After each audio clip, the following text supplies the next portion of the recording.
US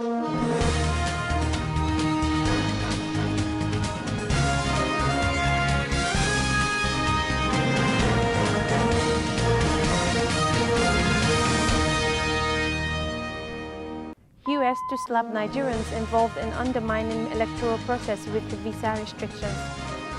President Muhammadu Buhari unveils multi-billion naira TED fund facilities in NDA. Yobe State Governor approves employment for over 2,000 graduates. On business news, economic experts announces Nigerians lost over CBN's deadline.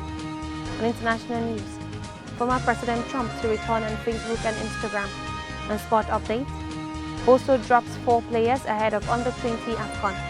Hello and welcome to Standard Voice Television News Channel. I'm Dr. Muhammad. The United States government has declared that people involved in undermining the electoral process in Nigeria will be slapped with visa restrictions.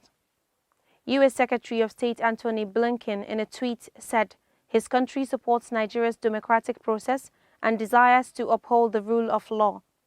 The U.S. Embassy and Consulate in Nigeria, in a statement shared on its website, said the visa restrictions are specific to certain individuals and are not directed at the Nigerian people or the government of Nigeria. President Muhammadu Buhari has unveiled Tertiary Education Trust Fund-sponsored year intervention projects at the nation's foremost military university, Nigeria Defense Academy (NDA), Nigeria Air Force Institute of Technology (AFIT), Kaduna Polytechnic, as well as Kaduna State University (KASU). Represented by the Chairman, Senate Committee on Defense, Senator Aliyu Wamako, the President noted that the projects as NDA gulped over 685 million naira, AFIT over 604 million naira, KASU over 491 million naira, and Kaduna Polytechnic over 450 million naira for the 2020/2021 annual intervention and merged projects. In his remarks shortly after the launching, Senator Wamako stressed the importance of education in the nation's development, adding that inaugurating the project will enhance teaching and learning in the country. The federal government has disclosed that it will no longer permit strikes by aviation workers around airports, saying not only does aviation offer essential services, but the act is prohibited by law. The Minister of Aviation, Hadi Sirika, stated that the Federal Airports Authority of Nigeria Act has been assented to by the President Muhammadu Buhari, and it prohibits industrial actions around airports. The minister asserted that the government will ensure that no essential service is disrupted by anyone, no matter how aggrieved. The development came hours after aviation workers under the aegis of the National Union of Air Transport Employees and Air Transport Service Senior Staff Association of Nigeria suspended their strike, which the unions commenced on Monday, January 23, 2023. The Zamfara State Police Command has arrested 8 suspects for banditry-related offences, criminal conspiracy, robbery and fraud, recovers 15 locally fabricated firearms, 146 rounds of AK-47 ammunition, dried leaves suspected to be Indian hemp, and a sum of 1 million naira cash as exhibits. The police tactical operatives, while conducting a rigorous patrol and stop search with a view to arresting the gun runners who were on their way to Mohanye Forest to supply arms and ammunition to the bandits. The gun runner, on noticing police presence, abandoned the sack containing the arms and ammunition and fled into the thick forest. The police operatives, while on SWAT search, recovered the exhibit, and a drag net has been sprayed to arrest the fleeing hoodlums.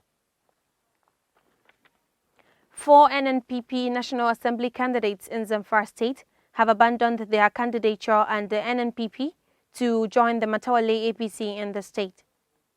The candidates include senatorial candidates for Zamfara West, Alhaji Abdul Malik Adamu, House of Representatives candidates for Mafara and Anka, Mustafa Sulaiman Na'Allah, Gumi Bukuyum Honorable Sanusi Muhammad, and Bakura Maradun Kashimu Muhammad Bello, as well as the NNPP Elgon Chairman Alhaji Abdullahi Aminu Mafara. The new entrants were introduced to Governor Bello Muhammad Matawalli by the state APC Chairman Honorable Tuku Umar Damfulani at Maradun during the governorship campaign rally amidst top APC members of the state.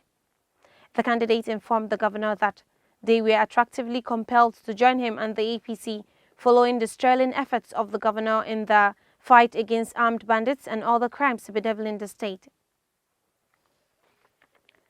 Governor Abubakar Atiku Bagudu of Kebbi State has expressed confidence about the capability and the ability of APC candidates from top to bottom to emerge victorious at this year's polls in view of the massive support displayed consistently to the aspirations of all candidates by party members.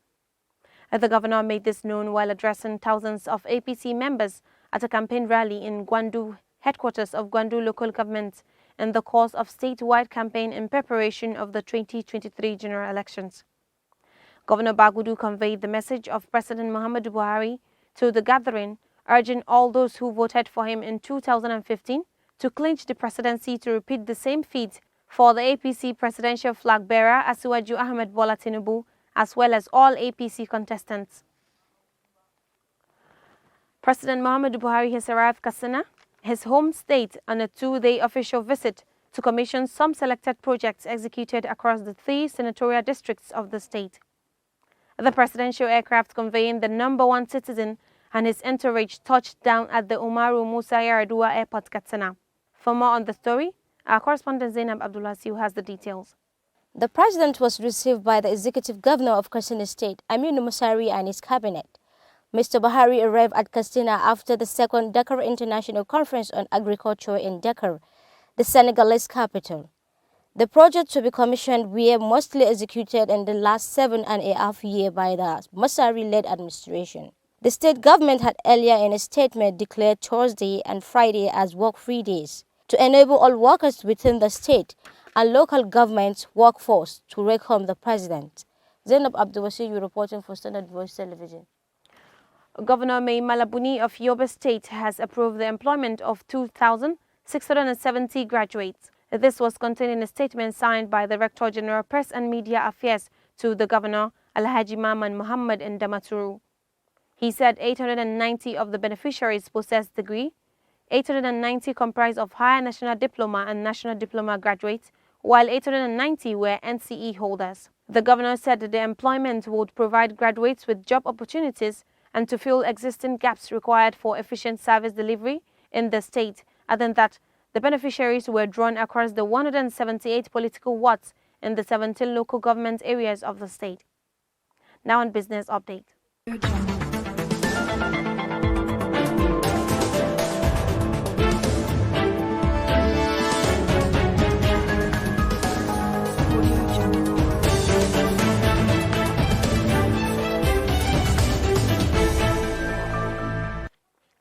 Economic experts have announced that Nigerians will lose their hard-earned money over the Central Bank of Nigeria's refusal to extend the January 31st deadline for phasing out 200 Naira, 500 Naira and 1,000 Naira notes. Recall that the governor of CBN, Godwin Emefiele, said there is no going back on deadline shortly after the monetary policy meeting. The CBN stated that 90 to 100 days is enough for the old Naira notes to be deposited in all banks.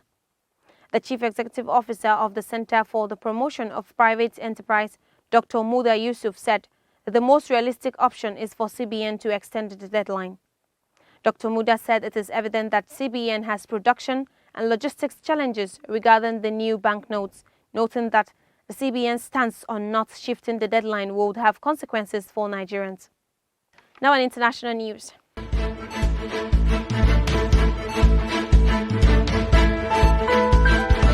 Audio Jungle.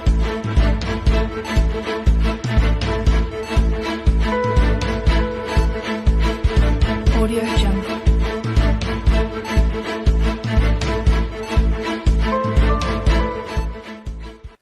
Social networking giant Meta announced that it would soon reinstate former President Donald Trump's accounts on Facebook and Instagram with new guardrails 2 years after he was banned over the 2021 U.S. Capitol insurrection.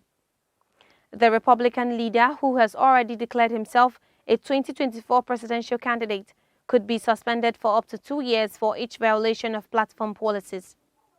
It was not clear when or if Trump will return to the platforms, and his representatives did not immediately respond to a request for comment, but the 76-year-old tycoon reacted in typically bullish fashion, crowning that Facebook had lost billions of dollars in value in his absence.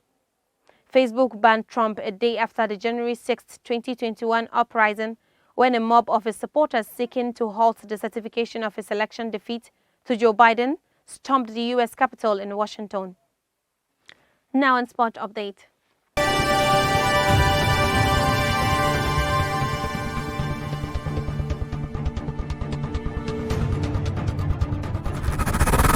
Head coach of the under-20 team, Ladan Boso, has further reduced his squad as he prepares to drop his final list for the 2022 under-20 AFCON in Egypt. The 4 unnamed players were dropped before Tuesday's training session, which also afforded Boso and his coaching crew the chance to test some overseas-based players who arrived camp over the weekend. As the Flying Eagles continue their preparations for the tournament in Egypt, the Nigeria Football Federation has penciled a 2-legged friendly against Zambia on Friday and Sunday. 7-time champions Nigeria have been drawn with hosts Egypt, Mozambique and Senegal in Group A of the tournament. The 2023 Under-20 AFCON, which will be played from February 9th to March 11th, will serve as qualifiers for the 2023 FIFA Under-20 World Cup. That's all we have in news update for today, but before we go, a recap of the major headlines. U.S. to slap Nigerians involved in undermining electoral process with the visa restrictions. President Muhammadu Buhari unveils multi-billion naira TED fund facilities in NBA. Yobe State Governor approves employment for over 2,000 graduates. On business news, economic experts announces Nigerians lost over CBN's deadline. On international news, former President Trump to return on Facebook and Instagram. On sport updates, Boso drops 4 players ahead of under-20 AFCON. Thanks for watching. That's the news. I'm Muhammad. You have a nice day.